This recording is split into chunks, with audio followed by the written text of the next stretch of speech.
Hello everyone, welcome to my YouTube channel. Myself Taposhi, your SST teacher. So today I am going to start lesson number 9 of history, that is medieval period, and this is a chapter of class 7th. We have already studied that history is generally divided into 3 periods. In the class 6th, we have studied that history is divided into 3 periods: the ancient, the medieval and the modern. In class 6, we have studied about ancient history, the period from prehistoric times to 7th century CE. This we have already studied in class 6th. In class 7th, we are going to study about history and civilization of medieval period in India and the world. जो medieval period था वो Europe में कौन से period से कौन से period तक माना गया? From 5th to 15th century CE तक ये मिडिवल पीरियड था यूरोप में. And in India the period from 8th to 18th century, ये हमारे इंडिया का मिडिवल पीरियड था. The beginning and the end of the medieval period, beginning 8th and 18th century. Now during this period, during this medieval period, several changes, बहुत सारे changes आए. किस किस field में? सोशल, इकोनॉमिक और political structure में, सामाजिक, आर्थिक और राजनीतिक क्षेत्र में बहुत सारे चेंजेस ना सिर्फ हमारे एशिया में आए, अमेरिका और यूरोप में भी आए. एंड दो in the ancient period Indian culture had remained aloof from the outside world. Ancient period में जो कल्चर था, इंडियन कल्चर, इनका आउटसाइड वर्ल्ड के साथ बिल्कुल कांटेक्ट नहीं था. ये आउटसाइड वर्ल्ड के साथ ये अलूफ था. लेकिन मिडिवल पीरियड में आउटसाइड वर्ल्ड का हमारे इंडियन कल्चर पर बहुत गहरा प्रभाव पड़ा. And these influences on evident in culture, हर एक फील्ड में प्रभाव पड़ा आउटसाइड वर्ल्ड का. मिडिवल पीरियड में culture, administration, economy, language and religious belief of the people, इन सब फील्ड में आउटसाइड वर्ल्ड का बहुत गहरा प्रभाव पड़ा. Now about sources of information. अब हमको मिडिवल पीरियड के बारे में कहाँ से पता चलता है? इस सोर्स ऑफ इंफॉर्मेशन को मैंने थोड़ा सा जस्ट फॉर्म में लेके आपको बताया ताकि आपको आसानी से समझ में आ जाए. चलते हैं हम सोर्स ऑफ इंफॉर्मेशन में. 1 मिनट में आगे आपको दिखाती हूँ. यहाँ पे देखिए, मैंने सोर्स ऑफ इंफॉर्मेशन, हमारा जो मिडिवल पीरियड का सोर्स ऑफ इंफॉर्मेशन है, ये 2 पार्ट्स में बताया गया. एक हमको लिटरेचर से भी मिडिवल पीरियड के बारे में, साहित्य से भी पता चलता है मिडिवल पीरियड के बारे में. एक आर्कियोलॉजिकल फाइंडिंग से भी, खुदाई से भी कुछ ऐसे मॉन्यूमेंट्स, कुछ ऐसे चीज़ें मिली हैं जिनसे हमको मिडिवल पीरियड के बारे में पता चलता है. तो पहले हम लिटरेचर को लेते हैं. लिटरेचर में सबसे पहले आ जाता है रिलीजियस वर्क. जो भी धार्मिक ग्रंथ है उसमें भी मिडिवल पीरियड के बारे में लिखा गया.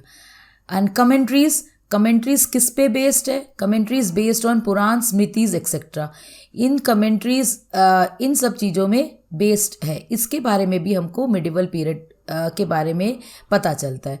नॉन रिलीजियस वर्क जैसे कि मेडिसिन, एस्ट्रोनॉमी, ड्रामा, स्टोरीज, इनमें भी मिडिवल पीरियड के बारे में पता चलता है. तो ये मैंने पॉइंट्स में, आपके बुक में ये सारा जस्ट फॉर्म में लिखा हुआ है. ये सारी चीज़ें मैंने आपको आसानी से समझाने के लिए इनको पॉइंट्स में बता दिया है ताकि आपको आसानी से समझ में आ जाए. Autobiographies of the rulers and letters written during the period. उस टाइम जो ऑटोबायोग्राफीज़ या बायोग्राफीज़ लिखे गए, जो रूलर्स ने लिखे या किसी ने उस रूलर्स के बारे में लिखा, उनसे भी हमको मिडिवल पीरियड के बारे में पता चलता है. जैसे एक एग्जाम्पल दिया है, पृथ्वीराज रासो लिखा गया चंद बरदाई, और वो किसके बारे में बताया उसने? पृथ्वीराज रासो की एडमिनिस्ट्रेशन, प्रशासन के बारे में, उनकी लाइफ के बारे में, और उनके काल में क्या क्या चेंजेस आए North India during the reign of Prithviraj Chauhan. Reign means उस काल में क्या क्या चेंजेस आए, पृथ्वीराज चौहान की प्रशासन कैसा था, उनकी ज़िंदगी कैसी थी, उसके बारे में पृथ्वीराज रासो में लिखा गया, और जो चंद बरदाई ने लिखा. तो ये भी मिडिवल पीरियड में आता है. तो इनसे भी हमको, ये भी सोर्स ऑफ इंफॉर्मेशन में आएगा. नेक्स्ट आता है आपका मुस्लिम rulers encourage the writing of historical accounts. Muslim rulers ने हिस्टोरिकल अकाउंट्स, मुस्लिम रूलर्स के हिस्टोरिकल अकाउंट्स में भी इनके बारे में, मिडिवल पीरियड के बारे में पता चलता है. जैसे तहकीक हिंद, अल बिरूनी, आईने अकबरी जो अबुल फजल ने लिखा, ये mainly return written mainly in Persian में लिखा गया, लेकिन मुस्लिम रूलर्स के अकाउंट से, हिस्टोरिकल अकाउंट से भी हमको मिडिवल पीरियड के बारे में पता चलता है। तो मैंने जिस्ट फॉर्म में लिखा है, आप इनको एग्जाम्पल्स के साथ पॉइंट्स में ले सकते हैं। नेक्स्ट आता है travel account of foreign travellers. Foreign travellers का जो ट्रैवल अकाउंट है, उनसे उन्होंने जो फॉरेनर्स हमारे इंडिया में आए और उन्होंने जो लिखा इनके बारे में, उनसे भी हमको मिडिवल पीरियड के बारे में पता चलता है। कुछ एग्जाम्पल्स लिखा हुआ है, इबन बितूता, मार्को पोलो, बर्नियर, ये आए थे फॉरेन ट्रैवलर्स और इन्होंने मिडिवल हिस्ट्री के बारे में अपने बुक्स में लिखा है। तो ये इनसे भी हमको मिडिवल हिस्ट्री के बारे में पता चलता है, ये सोर्स ऑफ इंफॉर्मेशन है। मैन्युस्क्रिप्ट, जो हाथ से लिखा हुआ स्क्रिप्ट जो कि टेम्पल्स और मोनास्ट्रीज में है, मठ के ऊपर बने हुए हैं, उनसे भी, वो भी मिडिवल पीरियड के बारे में बताते हैं। Next, historical records exist in variety of languages. और जो हिस्टोरिकल रिकॉर्ड्स है उनमें वैरायटी ऑफ लैंग्वेजेस एग्जिस्ट है। अब एक एग्जांपल मैं आपको, 1 मिनट, आपकी बुक में दिया हुआ है हिस्टोरिकल अकाउंट का, मैं लेती हूँ 1 मिनट। यहाँ पे देखिए, ये लिखा देखिए, historical records of that period exist in variety of languages. Historical records उस पीरियड के अलग अलग लैंग्वेजेस में थे, लेकिन टाइम टू टाइम वो चेंज होता गया। उसके चेंजेस ग्रामर में आए, वोकैबुलरी में आए, शब्दकोश में आए, इवन मीनिंग में भी आए। जैसे एक एग्जांपल लेते हैं, जैसे Hindustan.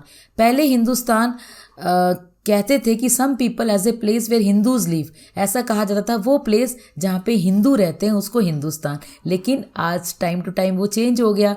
Today many people taken an exception to the word and want to refer to India only. आज एक्सेप्शन ले लिया, हिंदुस्तान को इंडिया के नाम से जाना गया, और कॉन्स्टिट्यूशन में हमारे इंडिया को भारत के नाम से जाना गया।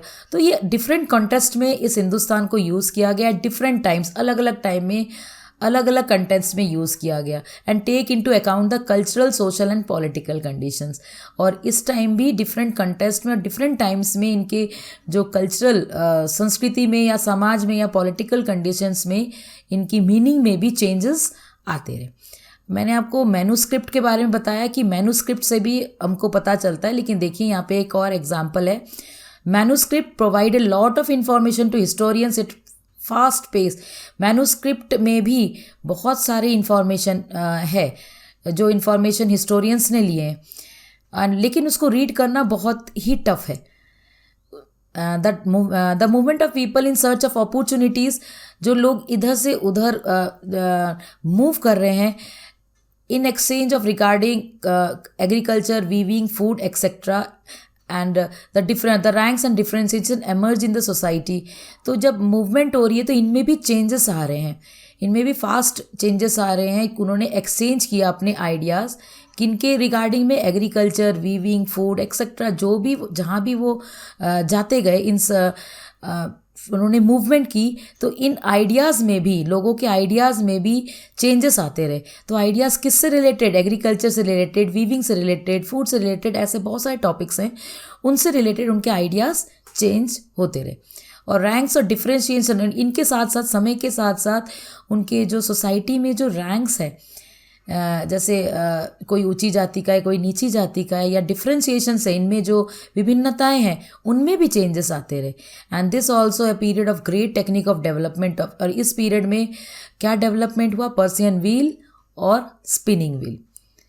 तो ये आपके, मैंने यहाँ पे सारा कुछ, यहाँ तक मैंने हिस्टोरिकल रिकॉर्ड्स तक, यहाँ तक आपको मैंने बता दिया कि लिटरेचर से कैसे हमको सोर्स ऑफ इंफॉर्मेशन मिलता है मिडिवल पीरियड का।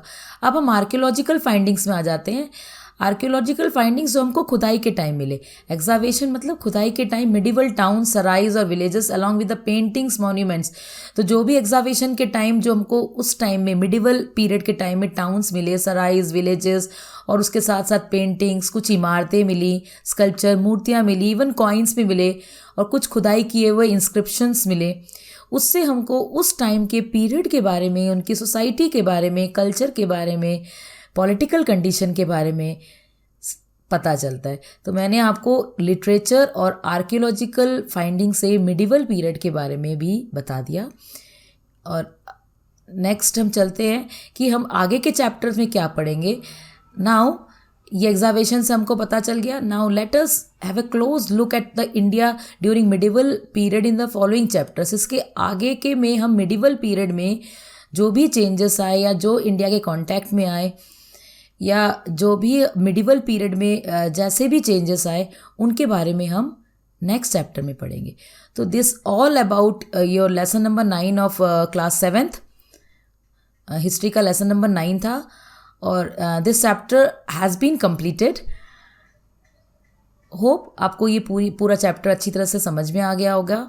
Don't forget to give your feedback in the comment box. Till then, bye everyone.